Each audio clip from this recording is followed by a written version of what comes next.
Hey everyone, welcome back to Crypto Cash. Thank you so much for joining me here. Hope you're having an amazing day. We're taking a look here at XRP, seeing what's going on with this guy here. That's a really cool coin here, and cool in the sense that it's doing exactly what we expect it to do, at least within reason. Of course, it's never exact, I guess, but bottom line here is this 0.5 Fibonacci retracement level. It has consolidated effectively at that range, and that's exactly what we're looking for. Because again, that's a common retracement zone. Price pulls back halfway and then typically legs up from there, which we're kind of seeing the start of right now. Okay, so we're going to draw some new Fibonacci retracement levels here, kind of see what's going on in the big picture, and effectively work down from up. Or up from down, depends on how you want to look at it, right? It's Sunday, we can literally go either way. So I hope you're having an amazing day. Once more, if you want to become a better trader, again, cryptocash.tech is a site link down below. Got some really cool profits here being taken. Nice little BNB profits there. This is our Premium Plus group there. We're just taking nice little 8 to 10% consistently from Litecoin, BCH, XRP. There we go. One of my favorite coins to trade. And obviously as well, if you're not familiar, my traditional swing trades, we got about 22% on Bitcoin. That was a short here. And of course, a nice, 35% from an Ethereum long. So again, cool stuff there. Be sure to check that out. Oh, very last thing to check out, of course, extremely important, is this exclusive event offered only by BingX. They have no KYC or VPN required. Link down below, of course, if you want to register for that. But before July 31st, if you register, you get a $100 bonus USDT and $50 bonus for depositing. Just $50 in your account. Pretty simple, quite easy stuff there. So what I want to talk about here with XRP is the big picture, of course. We want to look at the daily and kind of work our way down. As we can tell, we had this massive candle here from when the SEC considered it to not be a security, essentially. So we're looking at 100% profit in one day if you took a long from 47 to the top. Not everyone bought the bottom and got to the top, but a lot of folks were holding XRP from previous and are in profit now. So I get the question a lot. What do we do with our money? Do we hold on? Do we sell? What do we do? Well, in truth, you probably want to hold on because this coin is probably at the infant stages of where it could be.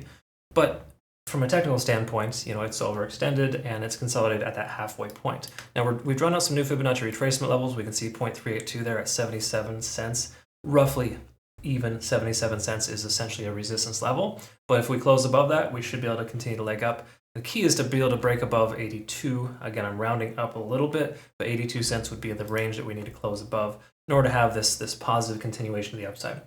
Because that was obviously placed on where the price section closed 2 days in a row. Now let's take a look at the daily here. We can kind of see with the RSI, we did that typical bounce as I mentioned before. Look for that. When the RSI comes back down to 70, if it holds above, it'll likely continue to leg up. So we're probably going to be able to continue this run for some time based on the fact that we're over 70 in the RSI still.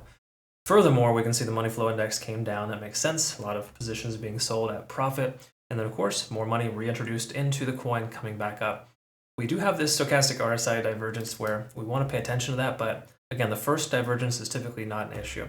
I talk about this a lot in my videos, but when you have stochastic RSI, anytime it starts to swing down the very first time, not always the best time to get out. It's the same thing with RSI kind of getting through that resistance level and bouncing. The key is to pay attention to the second one. So we diverge a second time here. That's when we want to have a cause for concern.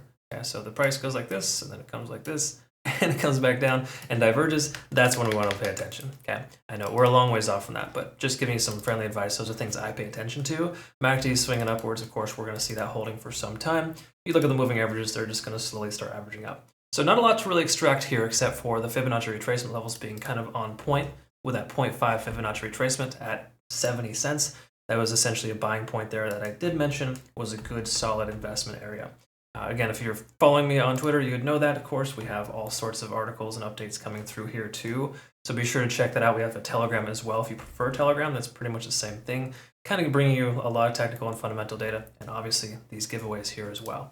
So when it comes to the 4-hour time frame, this is a transitionary time frame. This is the time frame I like to talk about as far as understanding, shifts in momentum. Now we got this shift in momentum here where stochastic is kind of swinging upwards. We've also got the MACD on the horizon of a convergence. Okay. Now I say on the horizon because it hasn't truly happened yet. What we need to do and see happen first is have the price action close above 0.382. That would give us a convergence if the price goes sideways from here. If that were to be the case and we were to hold or sustain this higher low, then we'd have a good position or potential to be able to hit a higher high. Okay. So again, it's important to be able to hit that. That's something we want to recognize and address, but we're not there yet. So trying to get too crazy. Once again, this is more so for intraday traders. If you're just swing trading, hold on to your position. I mean, XRP is going to be worth probably a lot more than it is right now. eventually someday, especially if Bitcoin starts to recover past that 33,000 range. That said, though, for our time frames, mostly bullish. Let's see if the moving averages have caught up. We've got this 20-day SMA, as per usual, the trend setter. So again, this is what we want to pay attention to. We're going to draw out a trend line here for this and just kind of see if this will continue to sustain. Because again, the 20-day simple moving average is the average time frame in which it takes for the price action to continue to maintain a higher high and higher low. We're seeing that higher low established. We haven't established a higher high just yet. So we're looking for a higher high. The price keeps going sideways like this, for example, kind of gets stuck in this range. Then we'll have to reevaluate and see what the 50-day simple moving average offers here. But generally speaking, the 20 is the first one you want to look at on either the daily or the 4-hour to identify a trend and to ensure that the trend is your friend, right? You've probably heard that term before. The trend is always your friend until it's not, right? Real life situations there apply too, right? So the bottom line is that the trend will continue until it doesn't, all right? So at this case in point, we can assume it's going to continue until it doesn't. Once it doesn't, then at that point, you might want to consider taking some profits again if you're holding in this range here. If you're holding from previous, just leave it alone. There's a great chance you'll continue to take profits, but I'm more so speaking to my swing traders out there and day traders, not necessarily my long-term hodl traders, okay? That being said, the 1 hour is the last thing we kind of want to peek at here, and we can kind of see that we are effectively range bound, but we're still above the cloud, which is positive. Just note that this isn't like a definitive we're good to go because of this. What we are, though, is in a good position is that the lagging span's free and clear, and that does tell us for a long position you want to keep it open. But by no stretch is it just a full-on confirmation letting us know that we have all green lights. Technically we do, but I don't like when we're range bound. You got to kind of break free from that range, and we're trying to do that now. Once we've established that we are free from this range, then we can assume that that is positive. Let's go ahead and take a quick look at TD sequential and see. We are at a 9+, but we did have a decent amount of consolidation here for about 4 hours. That does tell me that we're probably more so kind of at a little bit of a reset here recently. And this may not be that massive of an overextension. Keep in mind, if you're not familiar with TD sequential, it basically just takes a series of numbers and counts up. In other words, it takes a fourth previous candlestick and counts up to a 9. And if that fourth previous is lower than the current, then it'll keep counting until you hit a 9. Once you do hit 9, of course, that tells you that you're probably in a position where the price action may pull back or reverse its direction because of the simple fact that it is actually progressing in that way. Or it's been doing so for so long that it needs to turn around. Because if you've noticed a normal trading chart, it's always going to be up and down, up and down. In this case in point, it's been mostly up, right? A lot of times that will pull back because of that. So just pay attention and keep in mind, that's why 0.382 here at Fibonacci, closing above this level at 0.771 would be extremely important here today. And when I say close today, I don't just mean this 1 hour candle, I'm talking about the full daily candle. If this daily can close where it's at or higher, we should be in pretty good shape, okay? So just keep that in mind. So all in all, XRP is looking pretty strong. I think it's more poised to continue to increase based on breaking through some key level resistances, sustaining at that previous 0.5 Fibonacci retracement, and of course having the potential for the price action to continue further up. So to me, I would say a long position seems much more viable than a short.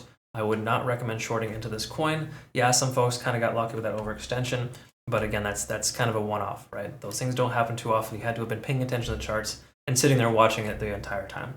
I kind of was, but I was making content and I missed out on a couple of opportunities, but I'm glad I did. I'd much rather miss an opportunity than to take a bad one, okay? Again, never force a trade. Those are all things I teach in my Trading Academy. Link down below. Once more again, make sure you check out this exclusive offer from BingX, and I greatly appreciate you watching. Thanks again for watching, and like, follow, subscribe. Comment below if you have some awesome feedback or you want to let me know how long you've been watching. I love to hear that. That's great feedback. Hope you have a good rest of your day. We'll see you in the next one. Take care.